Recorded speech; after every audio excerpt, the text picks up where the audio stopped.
ओम सच्चिदानंदेश्वराय नमो नमः।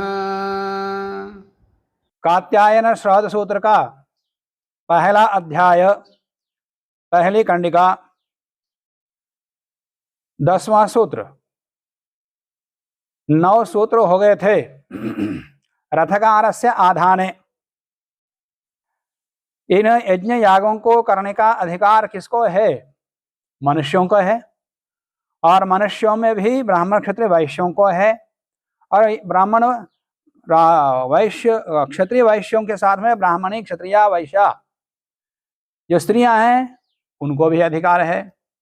बताने के पश्चात इन 3 वर्णों से अतिरिक्त और भी कोई हैं जिनको अधिकार है। उनमें उदाहरण के रूप में ले लिया रथकार। रथकार एक अनुलोम संकर जाति का एक व्यक्ति विशेष है। उसी पर आगे विशेष विचार किया जाएगा।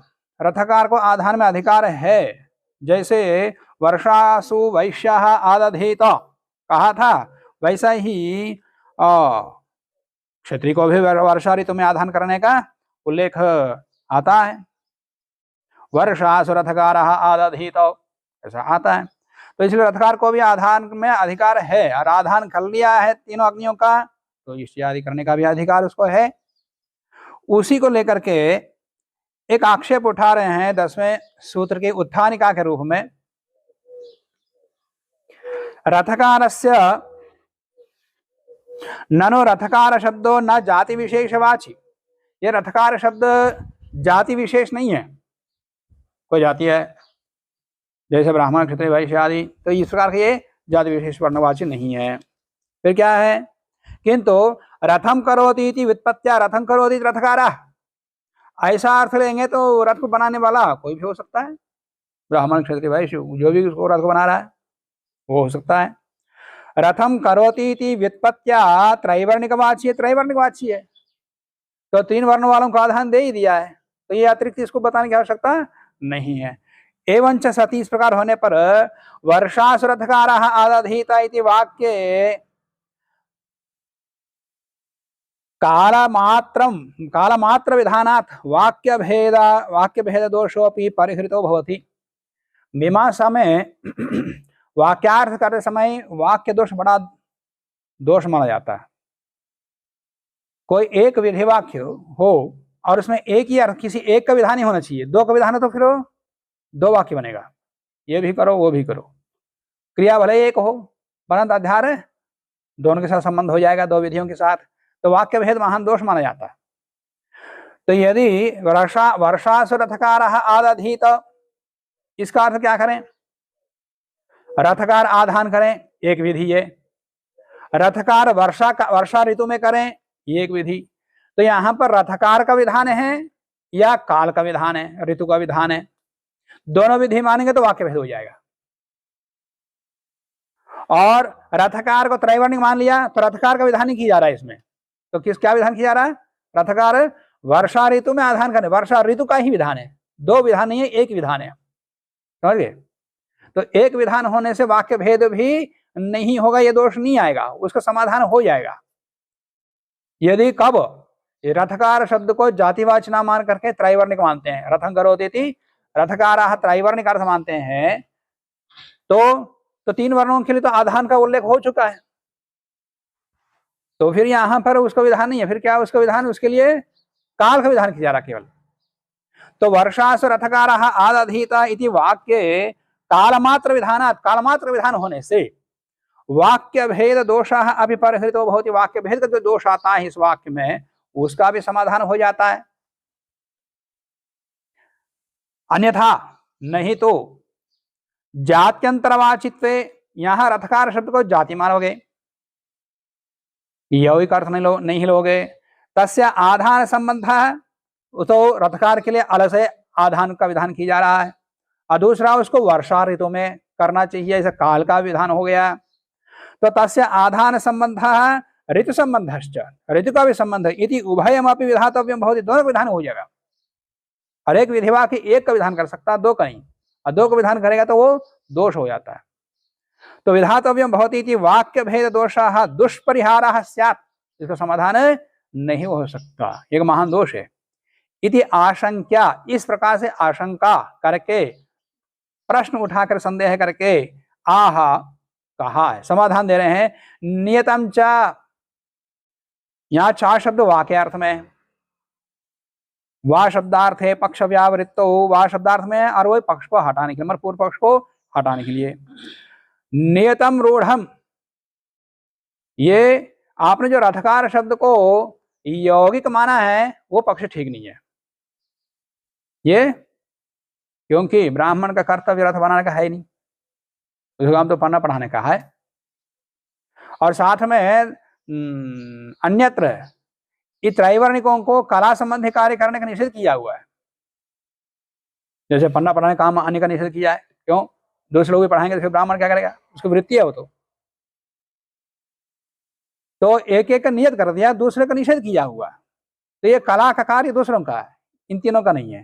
तो इन तीनों को, इन कलाकृति का कार्य करने में निषेध किया हुआ है, तो ये तीन तो हो ही नहीं सकता रथकार। तो इसलिए नियतम रूढ़म, रथकार पदम जाति विशेष रूढ़म, ये जाति पद है, जाति विशेष में ये रूढ़ है। रूढ़िश्च योगात बलियसी, रूढ़ शब्द यौगिक अर्थ से बलवान होता है, रूढ़ि अर्थ। अतः जाति विशेष एवं रथकार न त्रैवर्णिक, ये त्रैवर्णिक नहीं है, यौगिक शब्द लेकर त्रैवर्णिक नहीं मान सकते आप, यहां पर जाति विशेष ही लेना। यदुक्तम वाक्य भेद इति, यदि यहाँ पर रूढ़ अर्थ लेते, जाति लेते, तो रथकार का अलग से विधान करना पड़ेगा, उसका अधिकार नहीं था। और उसके लिए ऋतु का विधान करना पड़ेगा, काल का विधान करना पड़ेगा, तो ये भेद, वाक्य भेद हो रहा था। उसका ये दुष्परिहार है, उसका समाधान नहीं हो सकता, ऐसा कहा था उसने। तत्काल विशिष्टाधान विधान न दोष है, तो उस वाक्य भेद का जो दोष आया था उसका परिहार बता रहे हैं। काल विशिष्ट आधान में उसका विधान है, काल आधान का विधान किया जा रहा है। रथकार का आधान प्राप्त नहीं था, वो ब्राह्मण क्षत्रिय वैश्य से अलग है। ब्राह्मण ब्राह्मणी से उत्पन्न हुआ तो ब्राह्मण मान शुद्ध ब्राह्मण, और ऐसे क्षत्रिय क्षत्रिया, वैश्य वैश्या, इस प्रकार से जो उत्पन्न होते हैं, संतति की उत्पत्ति होती है, वो उसी जाति के होते हैं। और यदि उच्च कुल का पुरुष और नीच कुल का स्त्री हो तो उससे उत्पन्न हो तो वो अनुलोम, तो वो अनुलोम संतति इन तीन वर्णों से अलग हो गई, तो उनको अधिकार प्राप्त नहीं था।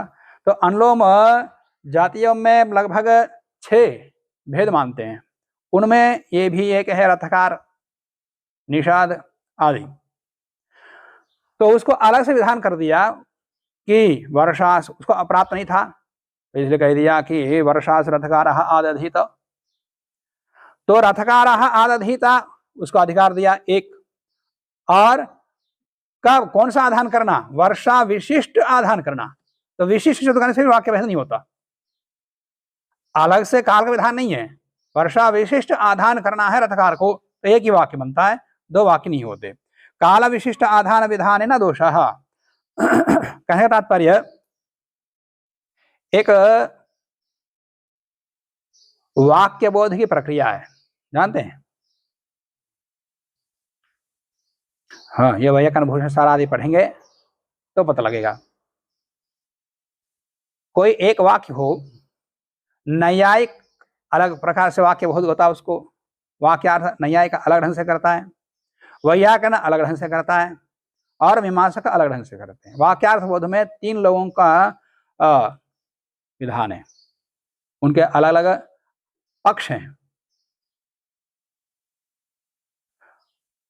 नैयायिक भिन्न प्रकार से करता है, और वैयाकरण और मीमांसकों का व्यापार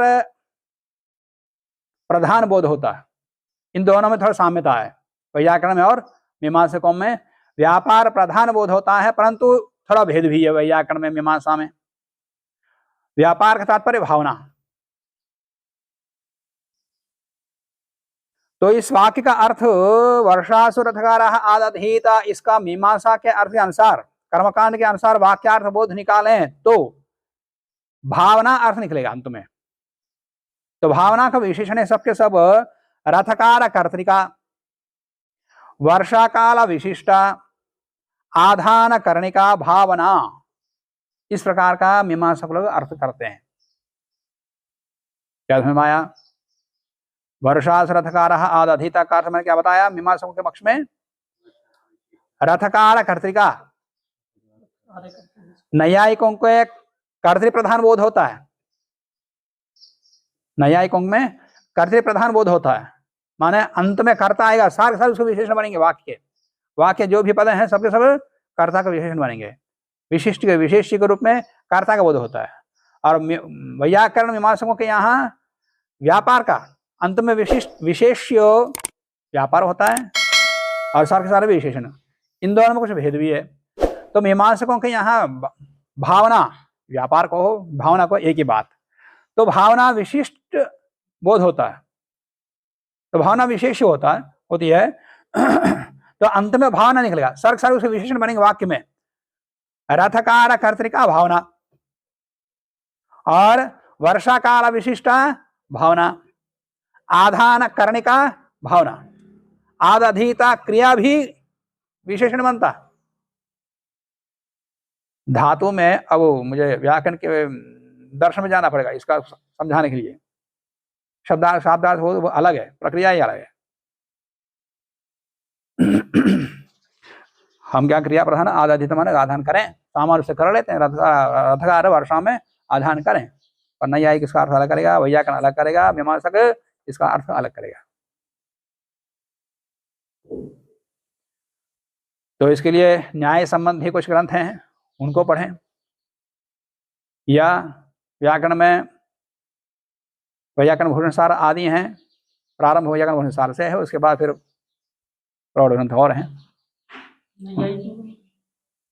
तर्क संग्रह आदि से शुरू होता है, उसके बाद वहां नहीं आता, उसके नीचे टीका टिप्पणी में आ जाता है। तो व्याकरण भूषणसार आदि में सबका पक्ष आता है, न्यायिक ऐसा अर्थ करता है, मीमांसक ऐसा करता है, और वैयाकरण ऐसा करता है, उसमें कौन सा ठीक है? सारे विवेचन वैयाकरण भूषणसार लिखा ही इसीलिए कि वैयाकरण पक्ष को ठीक साधु सिद्ध करने के लिए ही, वाक्यार्थ बोध में वैयाकरण पक्ष ही ठीक है, मीमांसक का नैयायिकों का नहीं। तो यहां पर काल विशिष्ट आधान है ना दोष है। तो जिस प्रकार से मीमांसकों की दृष्टि में रथकार कर्तृका वर्षा काल विशिष्ट आधान कर्णिका भावना, इस प्रकार का वाक्यार्थ बोध करेंगे तो कोई दो वाक्य नहीं बने, कोई वाक्य भेद का दोष नहीं आएगा। एवं अपि विशिष्ट विधान गौरवम अस्त्येव, परंतु विशिष्ट विधान में तो गौरव दोष तो आएगा ही। अब भले ही वाक्यार्थ भेद नहीं किया, दो वाक्य नहीं बना, एक वाक्य बना दिया, परंतु विशिष्ट रूपी गौरव दोष तो आता ही है। तदापेक्षा इसलिए ऋतुमात्र विधान है लाघवात, ऋतुमात्र का विधान करेंगे तो इसमें लाघव है, गौरव दोष नहीं है। ऐसा प्रश्न उठाकर कहते हैं, इति आशंक्य आह न अभावादित वात्स्य, वात्स्य मुनि कहते हैं उसमें कात्यायन का भी अभिमति है। दोनों न त्रैवर्णिका रथकार, रथकार त्रैवर्णिक है ही नहीं। कुतः क्यों?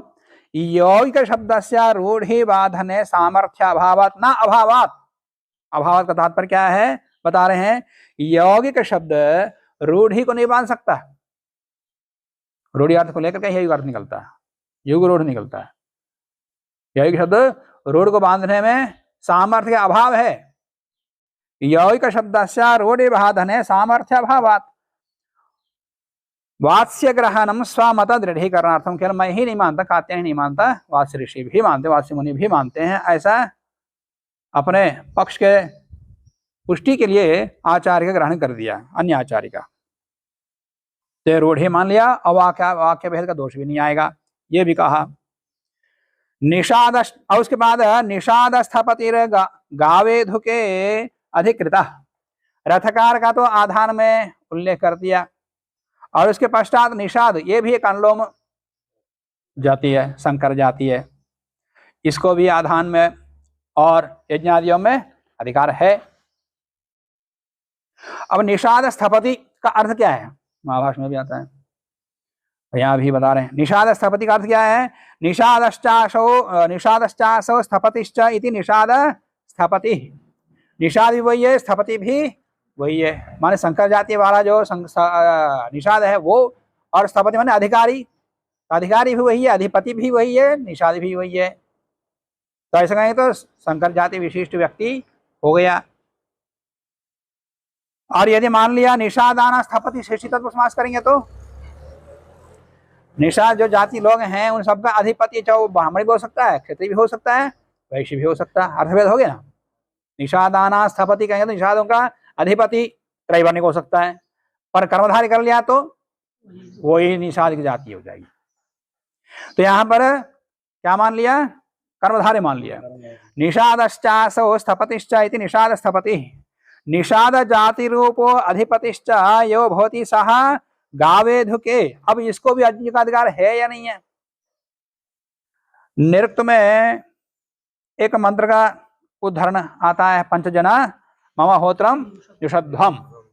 5 लोग होत्र का हवन करें, तो 5 लोग कौन है? वहां औपमन्यव आचार्य के मत को उद्धृत करते हुए यास कहते हैं कि 4 वर्ण वाले ब्राह्मण क्षत्रिय वैश्य शूद्र और 5वां निषाद। तो इसका मतलब ये शूद्र से भी अलग है, ब्राह्मण क्षत्रिय वैश्य शूद्र से अलग है। ये शंकर जाति के जो लोग जिनको माना गया है वो इन 4 वर्ण व्यवस्था से अलग हैं, परंतु वो अनुलोम शंकर जाति के हैं। 6 प्रकार के शंकर जाति, वो अनुलोम होने का से उनको इन चारों को किए हुए विधान किए हुए यज्ञ आदि अनुष्ठान उनको भी है। तो यहाँ पर पंचजना मम होत्र जुषध्वम, वहां पर निषाद को अधिकार दिया है। और रथकार को विधिवाक्य कह रहा है कि वर्षास रथकार आदधीत। तो इस प्रकार द्विजों के लिए विहित कर्मों में, यज्ञ यागादियों में इन शंकर जातियों के, अनुलोम शंकर जातियों का भी उल्लेख मिलता है। हाँ, प्रतिलोमों का नहीं मिलता, प्रतिलोमों का निषेध किया हुआ है, वो शूद्र है। और प्रतिलोम का तात्पर्य, यद्यपि जाति के लिए प्रतिलोम शब्द आता नहीं है, कहीं अन्य प्रसंगों में आता है, परंतु यहाँ भी प्रयोग कर देते हैं लोग। प्रतिलोम का तात्पर्य मैंने कल बता दिया था, क्या है? पुरुष निम्न जाति का हो, स्त्री उच्च जाति का हो। जैसे पुरुष शूद्र हो और स्त्री ब्राह्मणी हो, तो उनसे उत्पन्न पुत्र संतति वो प्रतिलोमी माना जाता है, और भले ही ब्राह्मण स्त्री से उत्पन्न हुआ हो। ये मध्यकरण व्यवस्था है। ये प्रतिलोम और अनुलोम में जो उत्पन्न हुए इनको या तो मातृवंश में सम्मिलित कर देते या पितृवंश में नहीं सम्मिलित करके वहीं रखा। और हमारे कहने से थोड़ी होता है। प्रतिलोम अनुलोम का तात्पर्य है कि ये पिता के अनुसार, और प्रतिलोम का तात्पर्य तो भी पिता के अनुसार देखा जा रहा है। अब ऐसे अधिकार सबको है, जो समर्थ है वो कर लेगा। जन्मना जाते शूद्रा का आधार पर सबके सब शूद्र उत्पन्न होता है, अज्ञान उत्पन्न होते हैं। उसके बाद पढ़ने के बाद जिसको जो अधिकार मिला है, अंतिम निर्णय आचार्य करता है, किस जाति का, किस वर्ण का, जाति नहीं है, किस वर्ण का। पर वो वर्ण व्यवस्था, कर्मणा वर्ण व्यवस्था एक समय में था, बाद में धीरे धीरे धीरे कई संकर, वर्ण संकर हो गया, फिर अलग अलग बहुत सारे उत्पन्न हो गए। और उस प्रकार की समाज की व्यवस्था में ये लिखे हुए नियम हैं। तो निषाद के लिए भी बता रहे हैं, निषाद जाति रूपो अधिपतिश्च यो भवति सः, उसके लिए अधिकार गावेधुके, गावेधि के इष्टि में। यस्य रुद्रः पशून् शमयेत सः गावेधुकं चरुं निर्वपेत इति विहिते यागे अधिकृतो होति। इस प्रकार के विधेय वाक्य में उसका अधिकार है। गावेधुक माने, गवेधुक होता है क्षुद्रान्न, एक है श्रेष्ठान्न है, व्रीहि है, गेहूं है इत्यादि, व्रीहि और यव आदि। और क्षुद्रान्न है, आजकल बहुत सारे क्षुद्रान्न को स्वीकार कर रहे हैं, वही स्वास्थ्य के लिए उपयोगी। तो ये भी एक क्षुद्रान्न है, जिसको सेहूं कहते हैं भाषा में, जो गेहूं के साथ उत्पन्न होता है। तो उसका आटा बना करके पुराश बना करके यज्ञ करें, उसको गावेधिक इष्टि कहते हैं। गावेधुके यस्य रुद्रः पशुन शमयेत सह गावेधुकम चरुम निर्वपेत। व्रीहि यव का चरुना चरुना होकर के, चरु माने व्रीहि का चरु बनाया जाता है चावल से, तो उसके स्थान पर गावेधुक क्षुद्र अन्न को लेगा। इति विहिते यागे, उस याग में इसका अधिकार है। अत्र निषादानाम स्थपति ही इति षष्ठी तत्पुरुषांगिकारे, यहाँ पर भी षष्ठी तत्पुरुष समास करोगे। यद्यपि त्रैवर्णिक है वह त्रैवर्णिक ही आता, यही अर्थ लोगे तो फिर ब्राह्मण क्षत्रिय वैश्य कोई भी हो सकता है अधिकारी, उसका अधिपति। कश्चित अधिकार भवति, तथापि फिर भी यहाँ तत्पुरुष का अंगीकार स्वीकार करोगे, शेषी तत्पुरुष समास स्वीकार करोगे तो एक दोष आएगा। क्या दोष आएगा? पूर्व पदे लक्षण रूप दोषापत्या, पूर्व पद में लक्षणा करनी पड़ती है। लक्षणा यही वाक्यार्थ दोष आते हैं कुछ है? मुख्यार्थ अविधा अर्थ अलग होता है, एक लक्षणार्थ अलग होता है। जैसे गंगायाम घोषा है, गंगा का मुख्य अर्थ वहां घटित नहीं है तो लक्षणार्थ ले लेते। तो वैसा ही निषाद अस्थापति षष्ठी तत्पुरुष समास करोगे, और षष्ठी तत्पुरुष समास में कौन सा पद प्रधान वाला होता है? उत्तर पदार्थ प्रधान होता है, तो पूर्व पद का अर्थ नहीं रहेगा। तो पूर्व पद का अर्थ नहीं रहेगा तो फिर पूर्व पदार्थ को वहां लक्षणा से मानना पड़ेगा ना, निषाद का अर्थ वहां रहेगा ही नहीं। निषाद स्थपति में तो वो अर्थ रहेगा नहीं, उसको लक्षणा से मानना पड़ता। यदि कर्मधारी मानोगे तो वो नहीं मान, लक्षणा करना नहीं पड़ती है, लक्षणा नहीं करनी पड़ती है। तो वो दोष यहाँ षष्ठी तत्पुरुष समास में दिखा रहे हैं। षष्ठी तत्पुरुष से अंगीकारे पूर्व पदे लक्षण रूप दोषापत्या ताम लक्षण अनापादक, जो लक्षणा नहीं करना पड़ता है ऐसे कर्मधारी का ही अंगीकार किया गया है, स्वीकार किया गया है। कर्मधारयः एव अंगीकृतः।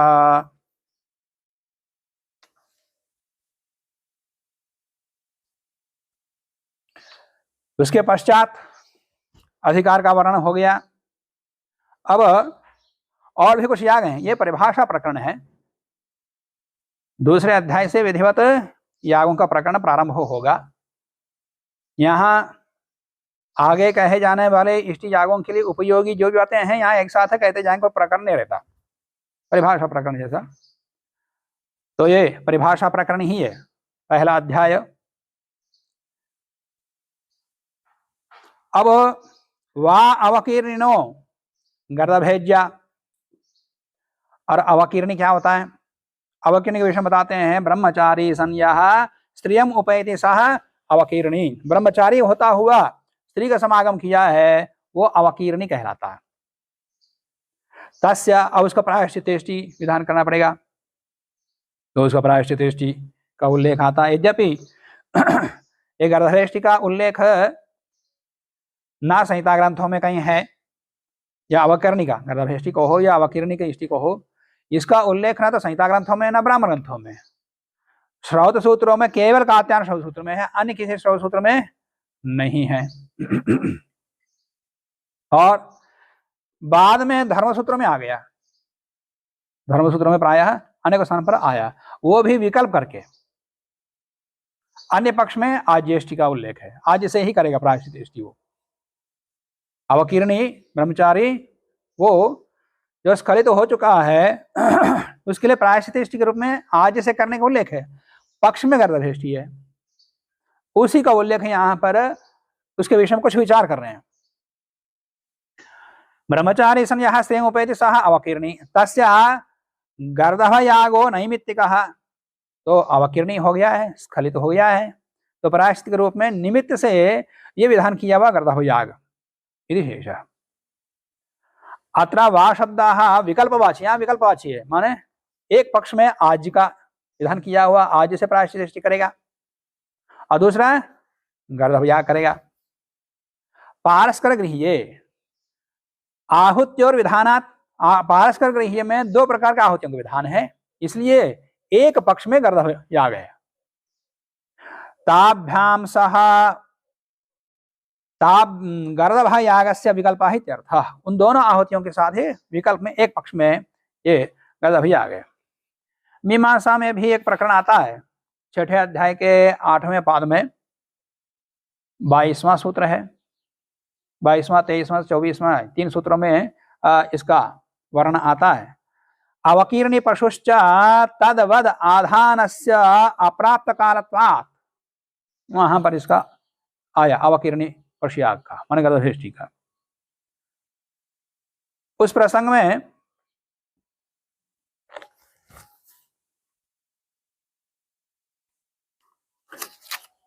अवकीर्णि संबंधी जो पशुयाग है वो स्थापत्यष्टि के समान ही लौकिक अग्नि में होगा। अब वो है ब्रह्मचारी, तो 3 अग्नि का जो वैदिक अग्नि है वो तो साबित किया नहीं, और इष्ट का विधान करना है, प्रायश्चित इष्ट का विधान किया हुआ, तो कौन सा अग्नि में करेगा? उसके पास मतलब गृहाग्नि है। क्यों? गृहाग्नि तो विवाह के बाद आता है, आवसत्याग्नि जिसको कहते हैं। और ये श्रौताग्नि है, 3 अग्नियां, आह्वनीय, गार्हपत्य और दक्षिणाग्नि, ये भी उसके पास नहीं है। और प्रायश्चित इष्ट का विधान तो किया हुआ है, चाहे आज से करो चाहे गर्भ से करो, तो करेगा किसमें? उसके लिए बता रहे हैं अवकीर्णि पशुश्च, अवकीर्णि पशु जो है तद्वत्, माने स्थापत्यष्टि भी लौकिक अग्नि में ही है, पहले निर्णय हो चुका है मीमांसा में। तो स्थापत्यष्टि के समान ही अवकीर्णि पशु का भी याग लौकिक अग्नि में होगा। उसका ही थोड़ा बहुत अंश यहाँ पर विचार है कात्यायन सूत्र में। दो आहुतियों का ये अपराध करने के बाद भी ये प्रायश्चित करना, अपराध करने से पहले कौन करता है? मतलब याग से बिल्कुल पृथक हो गया ना ये।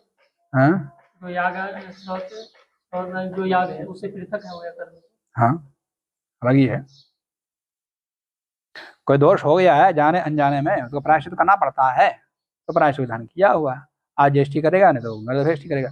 अब पश्या के विषय में विस्तृत सारा बताऊंगा, मैं उस पक्ष में नहीं जा रहा हूँ, उस विषय पर नहीं जा रहा हूँ। ये तो बता रहा हूँ, पशु याग को लोगों ने समझा नहीं। पशु याग का उल्लेख आता तो है, संहिताओं में भी है, संहिता ग्रंथों में, ब्राह्मण ग्रंथों में, शौधसूत्रों में, सर्वत्र पशु याग का उल्लेख तो है, पर पशु होता क्या है उसको नहीं समझा लोगों ने, उसके अवयवों का याग क्या होता है इसको नहीं समझा लोगों ने।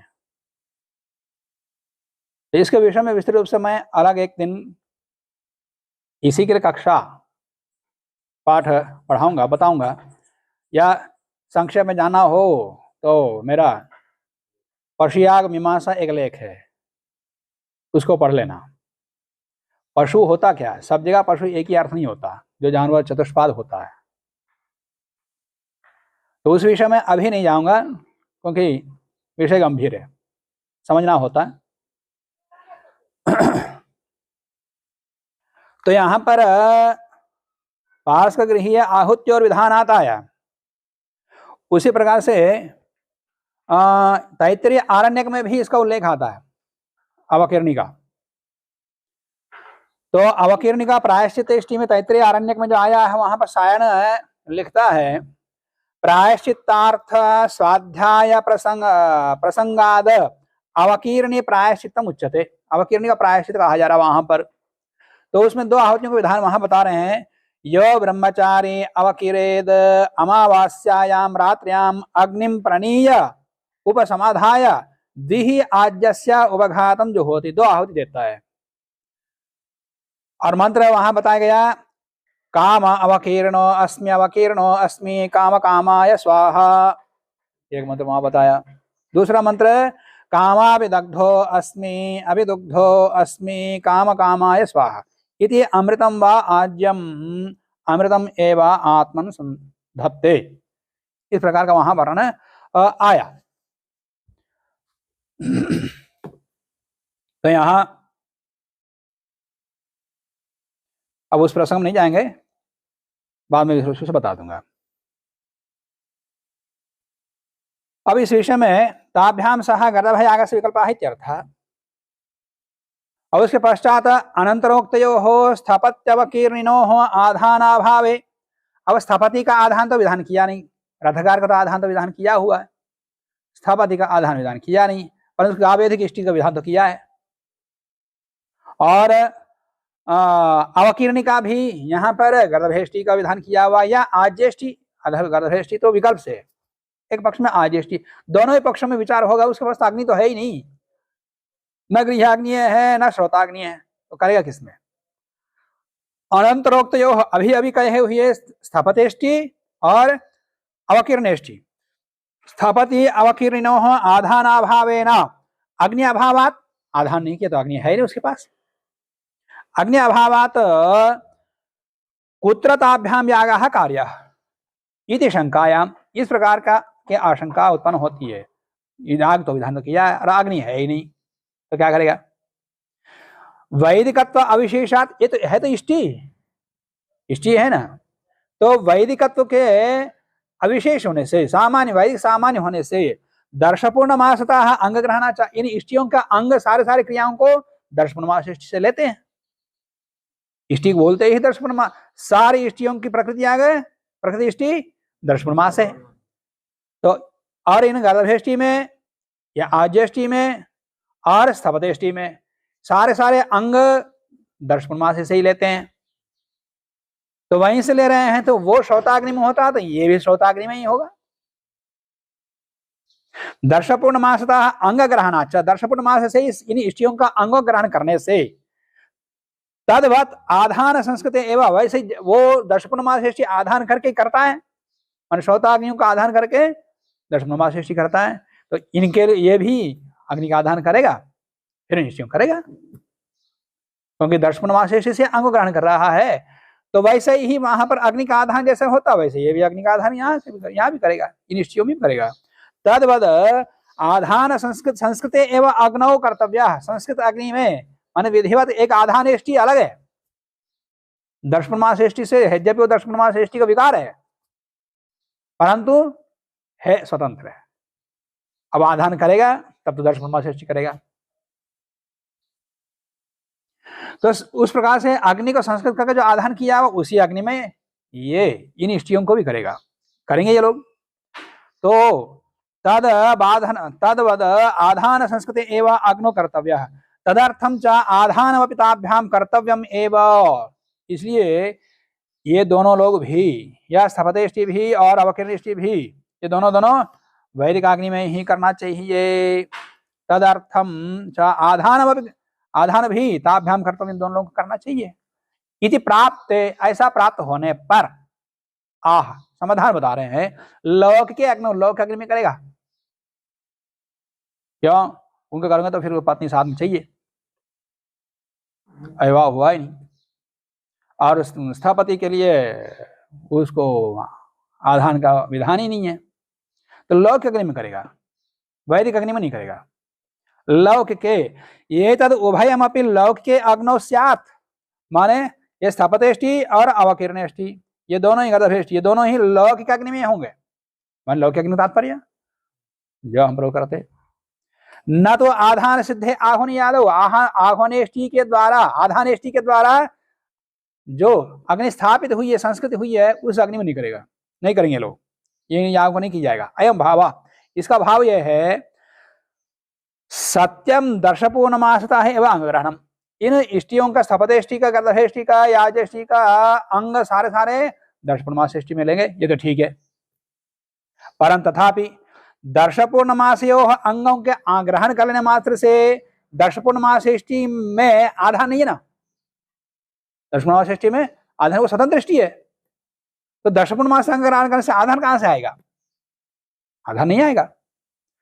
दर्शपूर्णमासयो हो यानी अंगानी तानी एव अतिष्ठन्ते, दर्शपूर्णमास के अंदर जो अंग है वही यहाँ पर प्रकृतिवत विकृति कर्तव्य, जो विकृति आ गए वो सबके सब प्रकृति के समान करना चाहिए, ऐसा अतिदेश सूत्र है, ये आगे आएगा। तो दर्शपूर्णमास के समान यहाँ विकृति आ गए, गर्भेष्टि या स्थपतेष्टि विकृति आ गए, तो उनके अंगों ग्रहण प्रकृतिवत विकृति कर्तव्य, इसके आधार पर प्रकृति से सारे अंगों को लेके आया और उसमें आधान तो नहीं है ना। तो दर्शपूर्ण मासों में विद्यमान अंग ही यहाँ पर अतिष्ठ हुए हैं, ना कि उससे भिन्न आधानेष्टि का यहाँ पर आदेश होगा। दर्शपूर्ण मासयो हो यानी अंगानी तानी एवं अत्र अतिष्ठन्ते, न तो आधानमपि, क्यों, उससे भिन्न है वो। तस्या अनारभ्याधीत स्वतंत्र विहितत्वेन दर्शपूर्ण मासानंगत्वात्, दर्श पूर्णमास को प्रारंभ करने से पहले ही उससे भिन्न आधानेष्टि का उल्लेख आया है। अनारभ्य मन दर्श पूर्णमास को प्रारंभ न करके अधीत स्वतंत्र विहितत्वेन उसको अलग से स्वतंत्र रूप से उसका पाठ करने से, विधान करने से दर्श पूर्णमासानंगत्वा, दर्श पूर्णमास का अंग है ही नहीं, तो प्रकृति का अधिदेश से प्रकृति का ही अंग आएंगे। प्रकृति याग से दर्श पूर्णमास से भिन्न जो आधान के अंग हैं वो नहीं आएंगे, ये समझा दिया। अनेन न्यायेन, इस न्याय से व्रात्य स्तोम, तो इससे क्या सिद्ध हुआ? स्थपतेष्टि, गर्भेष्टि या अवकीर्णेष्टि, चाहे गर्भेष्टि हो चाहे आजेष्टि हो, अवकीर्णेष्टि और स्थपतेष्टि ये दोनों लौक अग्नि में ही होंगे। संस्कृत श्रोत अग्नि में या संस्कृत अग्नि में नहीं होंगे, यह निर्णय हो चुका। इसी न्याय से, इसी युक्ति से अन्यों का भी निर्णय हो जाएगा, दोबारा हम निर्णय नहीं करेंगे। अन्य कौन सा? व्रात्य स्तोम आगे आएगा। आगे 22वें अध्याय के चौथी कंडिका में व्रात्य स्तोम आएंगे। 4 प्रकार के व्रात्य स्तोम हैं, और व्रात्य के तात्पर्य मैंने बता दिया था। संकेततः कि 16 वर्ष तक जिसका उपनयन नहीं हुआ हो, उसके 3 पहले के पूर्व 3 पुरुषों के उपनयन नहीं हुआ हो, वो व्रात्य होते हैं। या जो अपने कर्तव्यों को छोड़ करके निम्न कर्तव्य करता है, ब्राह्मण अपने ब्राह्मण्य कर्म ना करके निम्न से कार्य करता है, ऐसे क्षत्रिय वैश्य अपने कर्तव्य को छोड़ करके अन्य निम्न कार्य करता हो, उनको व्रात्य बोलते हैं। वो आगे 22वें अध्याय में आएगा। तो उनके लिए व्रात्य स्तोम का विधान किया हुआ है, और वो सोमया के विकार है, माने अग्निष्टोम का विकार है। वो अग्निष्टोम संस्था के याग हैं, अब वो भी लौकिकी में ही होंगे। इस न्याय से उसका भी निर्णय हो रहा है। अनेन न्यायेन व्रात्य स्तोमाः अपि लौकिकाग्नो एव भवन्ति इति बोध्यम, ये लौकिकाग्नि में ही होंगे, ऐसा जान लेना चाहिए भाई। इसी प्रकार निर्णय मीमांसा में होता है। ये कहाँ रहेंगे, कैसे करें, क्रियाओं में संदेह उत्पन्न होता है तो उनका निर्णय किया जाएगा। वाक्यार्थ में शंका उत्पन्न होती है तो वहां निर्णय किया जाएगा। और कर्मकांड का स्वरूप ही नहीं पता, कर्मकांड की मीमांसा, उसकी चर्चा कहां से आएगी? कर्मकांड को समझे बिना, माने श्रौत कर्मकांड को समझे बिना, इन यागों को समझे बिना कोई भी ब्राह्मण ग्रंथों को नहीं समझ सकता, मीमांसा दर्शन को भी नहीं समझ सकता।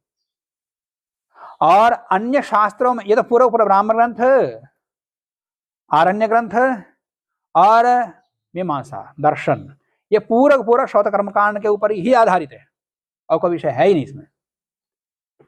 तो ये तो समझ नहीं सकते इन शास्त्रों को। और अन्यत्र भी, चाहे व्याकरण हो चाहे उपनिषद हो, प्रसंगतः श्रौत कर्मकांड आ जाता है। तो वहां पर क्या करेंगे? याग विशेष है, क्रिया विशेष है, शस्त्र पाठ विशेष है, ऐसा करके आगे निकल जाते हैं। तो वहां अंधेरा रह जाता, पूरा समझ नहीं सकते। तो कोई भी ग्रंथों में, आर्ष वांग्मय में कोई भी ऐसा ग्रंथ नहीं है जिसमें श्रौत कर्मकांड का प्रसंग बिल्कुल ना आता हो, ऐसा कोई शास्त्र नहीं है, सब में आता है। तो इसलिए इनको जानना अनिवार्य है।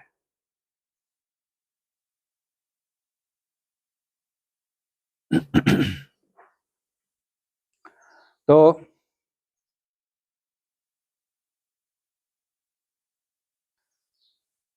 उसके पश्चात गर्दभेज्जांगभूता पशुपुरोडाश शपनस्य दर्शपूर्णमास विकृतत्वा ततः कपालेषु पुरोडाश शपने प्राप्ते तद्बाधित्वा श्रपणस्य स्थानांतरम विधत्ते। अब दर्शपूर्णमास याग से अंग ग्रहण कर लिया, वहां पुरोडाश का पाक कहाँ होता है? दर्शपूर्णमास सृष्टि में गार्हपत्य में कपालों के ऊपर होता है? अष्टा कपाल, एकादश कपाल आदि होते हैं, उनके ऊपर पुरोडाश का पाक होता है। तो वैसे यहां पर भी कपालों के ऊपर पाक प्राप्त होता है, वहीं से अंग ग्रहण किया है। गर्दभेज्जांगभूत, गर्दभेष्टि का अंगभूत पशु पुरोडाश, पशु पुरोडाश का तात्पर्य यह देवता का पशु तद्देवता का पुरोडाश। पशु जिस देवता के उद्देश्य से ग्रहण करते हैं उसकी एक विशेष क्रिया है पर्याग्निकरण। पर्याग्निकरण के पश्चात पशुओं उसका उत्सर्जन होता है, छोड़ देते। क्या करते? उसका एक पर्याग्निकरण क्रिया है, उसके चारों ओर अग्नि को घुमाया जाता है।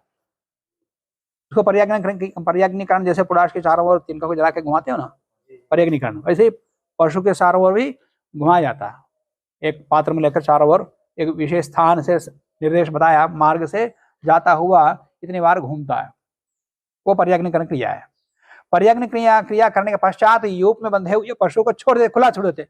अब उसको कोई पालेगा नहीं, कोई बांधेगा नहीं, वो अपना यथेष्ट घूमेगा। तो याग को जो पशु याग शुरू किया है, फिर वो बीच में छोड़ दें? नहीं। यद देवता का पशु, जिस देवता के उद्देश्य पशु ग्रहण किया था, तद देवता का पुरुषाशा, उसी देवता के उद्देश्य पुरुष याग से उस याग को संपन्न करेंगे। इसका मतलब क्या हुआ? याग को नहीं मारेंगे ना। तो आज के लोग क्या करते हैं? पशु को मार देते और उसी के देवता से पुरुष बनाते। फिर ये देवता का पुरुषाह, पशु तद देवता का पुरुषाह, तो ये लोग उल्टा समझ लिया। पशु को भी मार देते, पशु के अंगों को भी निकाल लेते, उसका भी याग कर देते और उसी देवता का फिर पुरुष बनाते। ऐसा है अर्थ किया है और उसी आधार पर लोग चल रहे हैं। परंतु ऐसा नहीं है। पर्याग्नि करने के पश्चात उसको छोड़ दिया जाता है। तो छोड़ दिया जाता है, फिर याग कैसे होगा? याग को बीच में छोड़ नहीं सकते। तो उसकी संपूर्णता के लिए पशु के प्रतिनिधि के रूप में पुरुष को बनाया जाता है, उसको पशु पुरुष कहते हैं। ये पशु याग का उल्लेख इस रूप से बाद में बताऊंगा। तो गर्दभेष्टि में पुरुष का पाक कपालों पर प्राप्त होता है, तो वो नहीं करेगा। तो गर्दभेजांग भूता पशु पुरुष शपनस्य दर्शपूर्णमास विकृतित्वात्, दर्शपूर्णमास का विकृति होने से तथा कपालेषु पुरुष शपने, वहां पर पुरुष का पाक कपालों के ऊपर होता है। अब जो आप लोग तो प्रयोग सीख चुके हो, तो कपाल क्या होता है, कपालों के ऊपर पुरुष का पाक क्या होता है, मुझे ज्यादा व्याख्या करनी नहीं पड़ रही है, नहीं तो बताना पड़ता है। तो जो भी वीडियो सुनेंगे वो धैर्य रख लें। कपाल मिट्टी के, क्योंकि यहाँ प्रवाह में चलता हूं और जो नए लोग हैं उनको समझ नहीं आएगा। तो कपाल मिट्टी के बने हुए कुछ विशेष या घड़े के टूटे हुए टुकड़ों के ऊपर, उनसे कुछ विशेष आकृति के बनाए जाते हैं या मिट्टी से बनाए जाते हैं, उनको कपाल बोलते हैं। और उनके ऊपर पुरुष माने व्रीहि, चावल के आटे से या येव के आटे से पुरुष बनाया जाता है, माने जैसे रोटी बनाने के लिए लुई बनाते हैं, जिसको खाने में राजस्थान बनाते बाटी। तो उस आकार में बना करके उसको पाक करके कोई विशेष प्रक्रिया है, उसकी आहुति भी दी जाती है। तो उसके ऊपर पकाया जाता, जैसे बाटी पकाते अंगारे के ऊपर, कंडों के ऊपर, वैसे यहाँ पर यज्ञ में दक्षिणाग्नि में, वो गार्हपत्याग्नि में पुरुष पकाया जाता है। पहले आप लोगों ने प्रयोग सीखा है, तो प्रयोग को देखने के पश्चात ये इसको समझने में कठिनाई नहीं आती है, सरल हो जाता है। मुझे ज्यादा कितने ही विवरण बताऊं वो पकड़ में आ नहीं सकता पूरा। अभी तो क्रिया शुरू हुई नहीं, अभी तो परिभाषा प्रकरण चल रहा, प्रसंगता वैसे आ रहे हैं, आगे तो क्रियाएं शुरू होंगी। तो आगे जब इष्टि दूसरे अध्याय से दर्शपूर्णमास इष्टि प्रक्रिया शुरू होगी, तो हम यथासंभव प्रयास करेंगे, उनको प्रयोगों को भी वीडियो निकाल करके आप लोगों को उपलब्ध कराएंगे। तब आप लोगों को भी, वीडियो देखने वालों को, क्रियाओं को देखने का अवसर मिलेगा। अभी तो प्रसंगता है वैसे बता रहा हूं।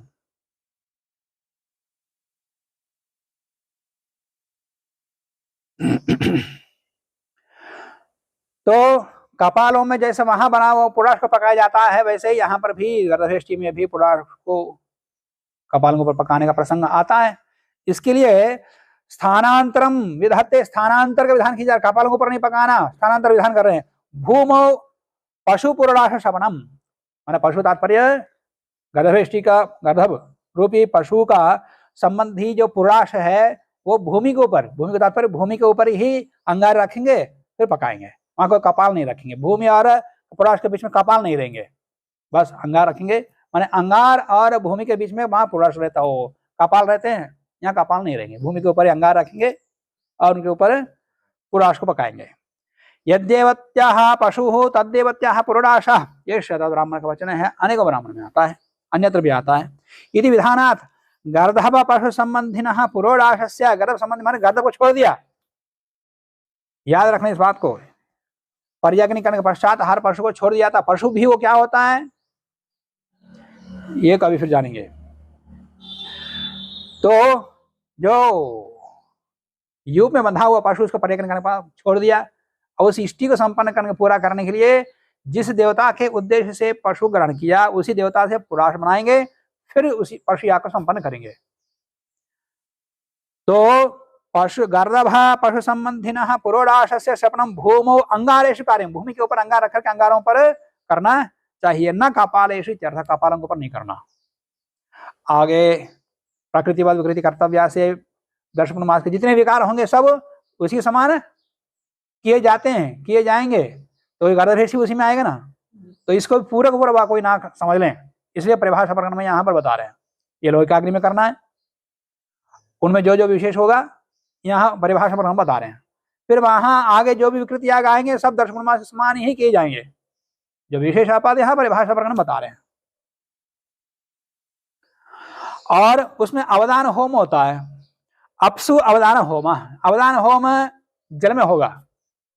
अवदान का तात्पर्य हृदय आदि काटे जाते हैं पशु पुराशों में, आजकल के लोग उनके हृदय आदि 11 के लगभग कुछ हैं, उन अवयव काट दे और पकाते, फिर आहुति भी देते, खाते भी लोग। ऐसा विधान है ही नहीं कहीं, गला समझा, वाक्य तो है परंतु उनका अर्थ गला समझा। शब्दार्थ लेखने से यही गलत परंपरा शुरू होती है। शब्द तो है पर शब्दार्थ सब जगह नहीं होता। मैं कहता हूं शब्द का अर्थ प्रथम स्तर का है शास्त्रीय परिभाषाओं में, या व्याकरण के आधार पर जो अर्थ निकलता है, शब्दार्थ जो निकलता है अर्थ, वो प्रथम स्थान पर है। उसके बाद वाक्यार्थ बोध के अन्य और बहुत सारे उपाय हैं।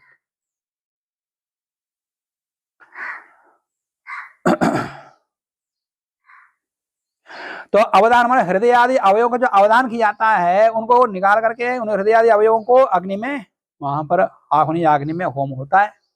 अब हृदय आदि मतलब वही फिर पशु इंसान नहीं समझना, वहां उसको छोड़ दिया ना उसको, फिर उसको पशु को मारे कहाँ। पर हृदय आदि होता क्या है, उसका निकालना क्या है फिर कभी बताऊंगा। पर यहाँ पर सामान्य से बता रहा हूँ, हृदय आदि आहुनि अग्नि में दिया जाता है, तो यहाँ पर गर्दभेश में आहुनि में नहीं देना, आहुनि उस वक्त है ही नहीं, लौक अग्नि में कर रहा है, तो या लौक अग्नि में भी नहीं देना। फिर क्या करेंगे, हृदय जिह्वादी नाम होम जले कार्य, जल में छोड़ देना चाहिए उनको, ना अग्नव अग्नि में नहीं, मान लौक अग्नि में भी नहीं। आघाराज्य भाग होमादिकम, तो आघाराज्य भाग जो होम है वो तो अग्नि में ही होगा। अग्नो एवं कार्यम अवदान ग्रहणात्, क्योंकि अवदान तो किया है तो उनका तो लौकिक अग्नि में ही होगा। अग्नि का तात्पर्य अग्नो एवं लौकिक अग्नि में। और साथ में प्राशित्र हरण होता है, प्राशित्र का भक्षण भी होता है, तो उसके विषय में बता रहे हैं शिष्णात प्राशित्रावदानम, गर्दभस्य शिष्णात प्राशित्रस्य ब्रह्मभागस्य अवदानम कुर्यात् न हृदयादिभ्यः, हृदय आदि अवयवों से प्राशित्र का ग्रहण नहीं करना चाहिए, शिष्ण से करना चाहिए।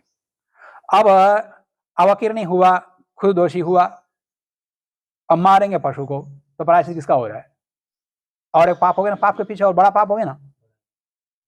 अवकीर्णी हो गया, ब्रह्मचर्य का स्खलन हो गया है, तो उसका प्रायश्चित आजेष्टि करो। और अन्यत्र धर्मशास्त्रों में गायत्री मंत्र का जप का भी विधान है कि इतने समय तक गायत्री मंत्र का जप करें, तो अन्य प्रायश्चितियां हैं। और यहाँ गर्दभेश से गधे को मारो और उसके हृदय आदि अवयवों को दो, तो और बड़ा पाप हो रहा है। प्रायश्चित कहाँ हो रहा है, पाप के पीछे और बड़ा पाप हो रहा है। यथार्थतः गर्दभेश का तात्पर्य वो गधा नहीं है, वो खुद गधा है। वो खुद गधा है, इसलिए अवकीर्णी हुआ है, ब्रह्मचारी होता हुआ स्त्री के साथ समागम किया है। जो मर्यादा का उल्लंघन करता है, धर्म आचरण का ध्यान नहीं रखता है, अपने नियमों का उल्लंघन किया, तो बुद्धि भ्रष्ट किसको हुई, और जिसकी बुद्धि भ्रष्ट हो गई तो वो गधा होगा।